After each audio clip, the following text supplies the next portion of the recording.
بسم الله الرحمن الرحيم. إن الحمد لله نحمده ونستعينه ونستغفره ونستهديه ونعوذ بالله من شرور أنفسنا ومن سيئات أعمالنا. من يهده الله فلا مضل له ومن يضلل فلا هادي له. وأشهد أن لا إله إلا الله وحده لا شريك له وأشهد أن محمدا عبده ورسوله صلى الله عليه وعلى آله وأصحابه ومن تبعهم بإحسان إلى يوم الدين وسلم تسليما. أما بعد. Ndugu Muislam, insha Allah biidhnillahi ta'ala, mbele yetu tuko na kitabu cha Sheikh Fadilatu Sheikh Al-Allama Muhammad bin Saleh Al-Uthaymeen rahimahullah, kinachoitwa Al-Manhaj Limurid Al-Umrah Wal-Hajj. Kama tunavyojua, leo tuko katika tarehe 21 mwezi wa Dhulqaada mwaka 1446 Hijri. Mwezi unaokuja tutaingia katika miezi ambapo kwamba ndani yake inapatikana nguzo kubwa katika nguzo tano za Uislamu, mwezi wa Dhulhijja. Ndio nikapenda kusoma kitabu kama hiki kwa muda kama huu, muda mchache baada ya salati al-fajr, ili tuweze kufaidika na kuweza kujua yale mambo ambayo tunatakiwa kufanya katika masiku bora ya mwanzo ya mwezi wa Dhulhijja, na hata vile vile mambo gani tunatakiwa kufanya katika siku ya Arafa na hata siku ya Eid. Sheikh Muhammad bin Saleh Al-Uthaymeen rahimahullah anasema,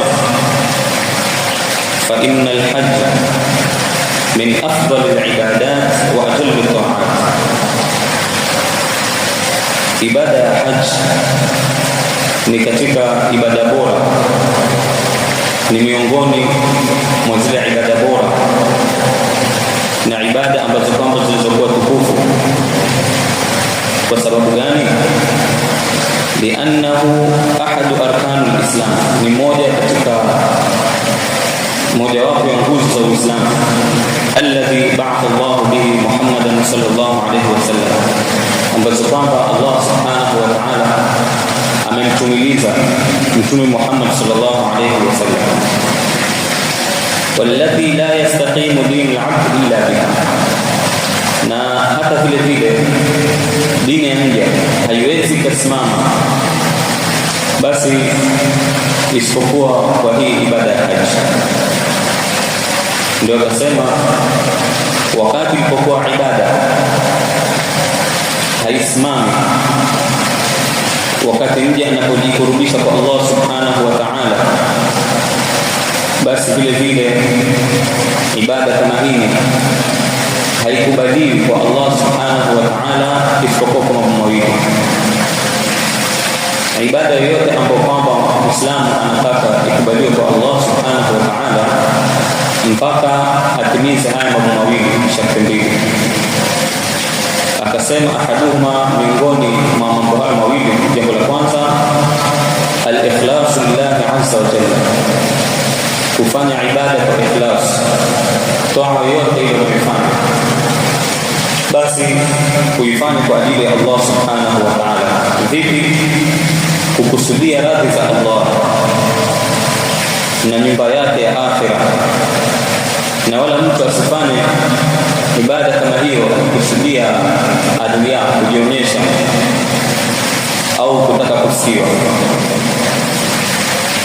Jambo la pili, Muislamu analotakiwa ibada yake ikubaliwe na Allah subhanahu wa ta'ala, ittiba'u an-nabiy sallallahu alayhi wa sallam fiha, kumfuata Mtume sallallahu alayhi wa sallam qawlan wa fi'lan, kimaneno, kivitendo. Na kumfuata Mtume sallallahu alayhi wa sallam haiwezi au Muislamu hawezi akahakikisha kule kufuata ni mpaka ajue sunna za Mtume sallallahu alaihi wasallam, mpaka ajifundishe. Kwa hivyo yule ambaye kwamba anataka kumfuata Mtume sallallahu alaihi wasallam, basi asome sunna za Mtume sallallahu alaihi wasallam kwa kukaa chini kwa ahlul ilm kusoma, au vile vile kwa njia kusoma vitabu, asome vitabu vya hadithi, au vile vile kae chini kwa maulama, kwa msomi akiwa anachukua ilmu kutoka katika midomo yao. Kwa hivyo ni wajibu vile vile kwa ahlul ilm wawe takuwa ni wenye kuhakikisha katika kumfuata Mtume sallallahu alayhi wa ala alihi wasallam kama vile vile alivyofundisha. Na yeyote ambaye kwamba atakayefanya ibada kinyume na mafundisho ya Mtume sallallahu alayhi wasallam, basi ibada kama ile haitakuwa inakubaliwa. Kwa hivyo Sheikh rahimahullah katika maneno yake, katika utangulizi wake kitabu kama hiki, kwa hivyo ametaja mambo mawili ambayo Muislamu akitaka ibada yake ya haji ikubaliwe, na umra na ibada nyingine zozote zile, ikiwa ni swala, ikiwa ni saum na nyinginezo, basi afaa atimize masharti haya mawili ikiwa anataka ibada yake ikubaliwe. Kwanza afanye kwa ajili ya Allah subhanahu wa ta'ala, pili afanye kama vile Mtume sallallahu alaihi wasallam alivyofundisha. Ndio akasema Sheikh rahimahullah, wa hadhihi khulasatun fima yataallaqu bimanasik alhajj wal umra, na huu itakuwa ni ufupisho na ukulasa katika mambo ambayo kwamba yanahusiana na ibada ya haji na umra, na ambapo kwamba akasema yamewekwa